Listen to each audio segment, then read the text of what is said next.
Story RH, le podcast RH qui ne vous raconte pas d'histoire. Bienvenue à toutes, bienvenue à tous.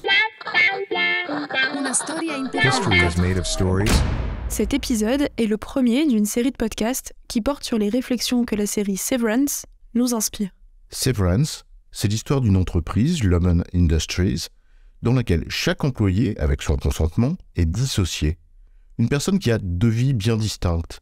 Quand elle est au bureau, elle ne sait pas qui elle est dehors. Quand elle est dehors, elle ignore l'existence de celle qui travaille.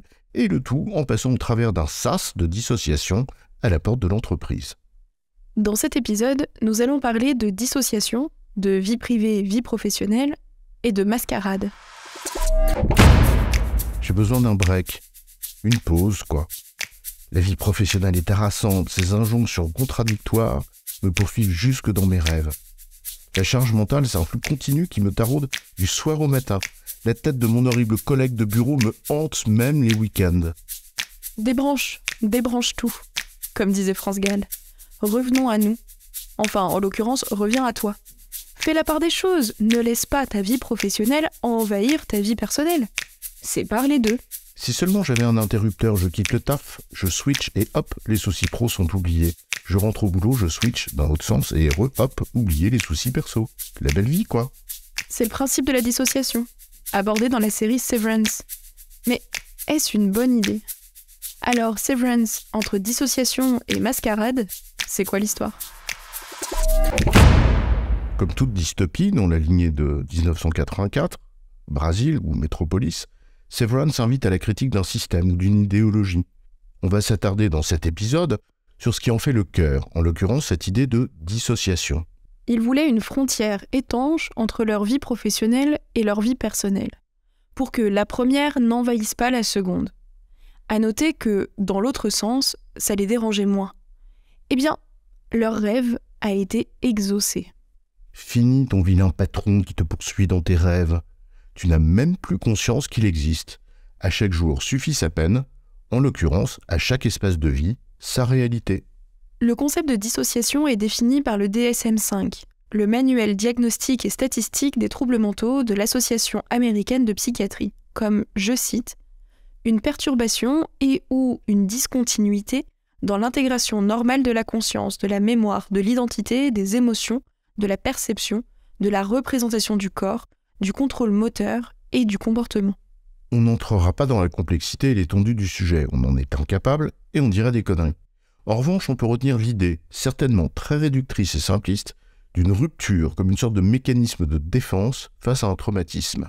Celui ou celle qui est exposé à une activité professionnelle qui peut l'affecter en profondeur, on imagine aisément le cas des professions médicales par exemple, peut avoir besoin d'une certaine distance entre sa personne et ce qu'elle fait pour que sa personne ne soit pas trop affectée par ce qu'elle fait. On parle ici d'une distance qui peut présenter des vertus, parfois salvatrices, lorsque ce que l'on met à distance peut avoir des conséquences dévastatrices. Mais on parle de distance, pas de rupture. Dans cette distance, le lien existe. Dans la rupture, il n'y a plus de lien. Et en l'occurrence, dans la série Severance, le lien est rompu. Comme toute dystopie, on a poussé l'idée à son extrême. Si on se met dans la perspective de l'équilibre vie privée-vie professionnelle, on peut comprendre le besoin que l'un ne pollue pas intempestivement l'autre. C'est un besoin d'équilibre, d'harmonie, somme toute légitime.